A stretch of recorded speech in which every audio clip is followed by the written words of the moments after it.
And now a giant makeshift morgue. This one outside a hospital in Manhattan, where the grim expectation is there will soon be more bodies than they can handle, echoing fears in the New York medical community broadly. Almost any scenario that is realistic will overwhelm the capacity of the current healthcare system. All the feet that you see, they all have COVID. More sobering evidence it's already overwhelming. This video sent to the New York Times by an emergency room doctor at New York's Elmhurst Hospital. Leaders in various offices, from the president to the head of health and hospitals, saying things like, we're going to be fine. And from our perspective, everything is not fine.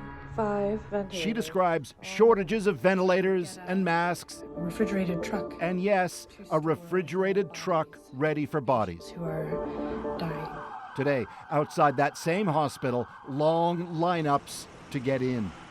Meanwhile, the latest growing hotspot, New Orleans, where last month, more than 1 million revelers squeezed together for Mardi Gras. Now, with the highest corona deaths per capita in America, it's a changed city. The streets are empty. The French market is empty. It's rather surreal, actually. At his home in the New Orleans suburbs, Joseph Dunn told us he himself was out on those streets last month. That's him on the right, as he now worries what's to come in Louisiana. I wouldn't say that people are freaking out. I'd say that they're paying attention. As this ramps up and as our, especially in our rural areas, our healthcare systems or our hospitals are not able to deal with it.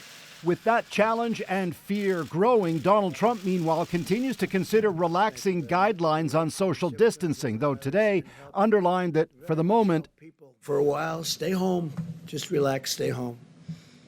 Making a lot of progress.